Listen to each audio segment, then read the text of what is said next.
The missing millions. Was the Amber Room stolen or destroyed in World War II? For centuries, it was called the eighth wonder of the world, not because of its size, but because of what it was made from. Over 6 tons of pure amber, carved into glowing panels, inlaid with gold leaf and precious stones.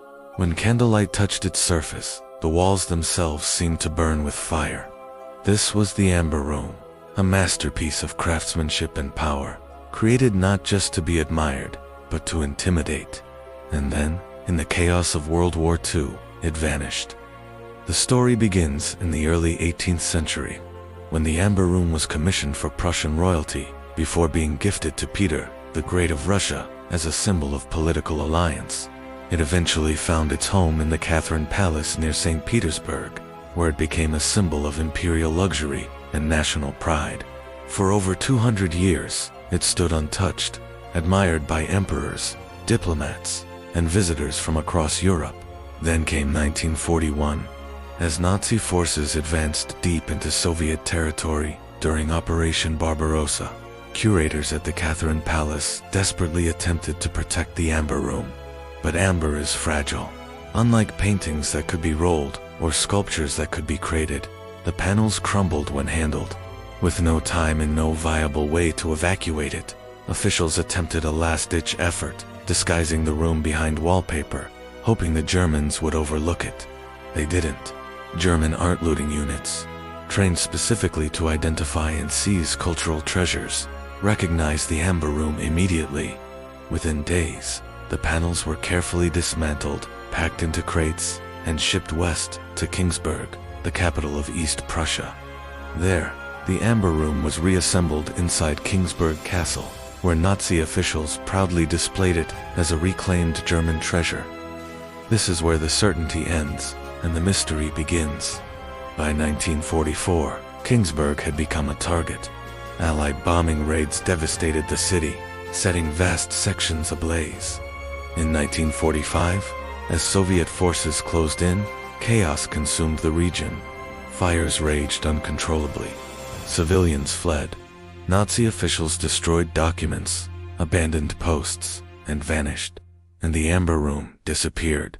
One theory claims the room was simply destroyed, incinerated during the devastating air raids that engulfed Königsberg Castle.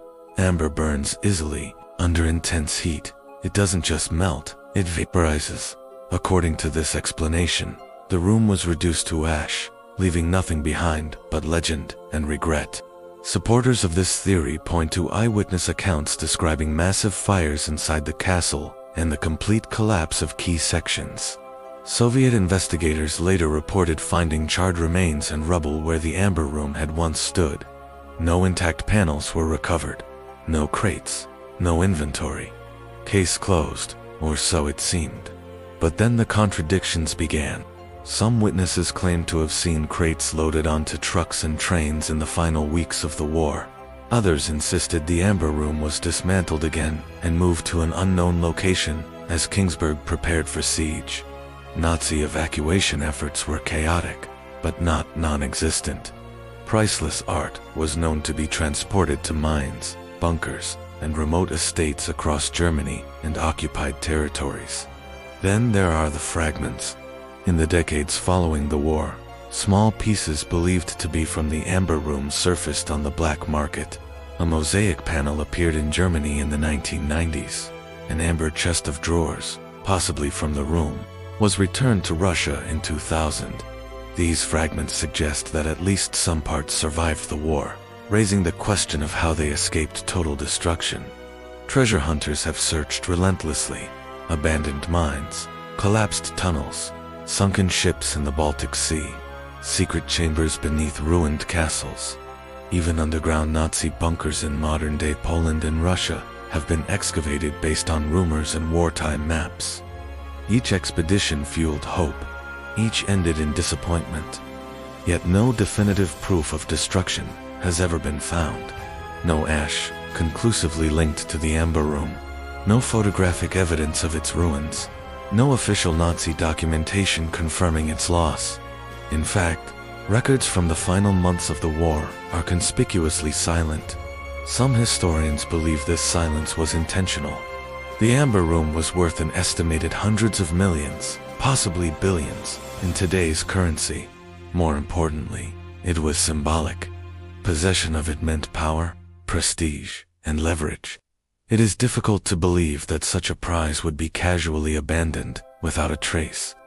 Others argue the opposite, that in the madness of total war, even legends can burn, that the Amber Room wasn't hidden, it was simply erased by fire, along with countless other irreplaceable artifacts lost forever in the collapse of Nazi Germany.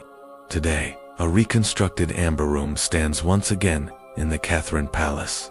Rebuilt from photographs, descriptions, and surviving craftsmanship, it is breathtaking and undeniably incomplete. A replica standing in for an original that may still exist, or may be gone forever. The real Amber Room remains a ghost. If it was destroyed, then it represents one of history's greatest cultural losses, a reminder that war doesn't just take lives, it erases beauty. But if it was stolen and hidden, then somewhere, beneath layers of earth, or behind sealed walls, 6 tons of amber may still be waiting in silence, untouched, unseen, and unresolved. The question remains, did the Amber Room die in fire, or is it still out there, hidden by history itself?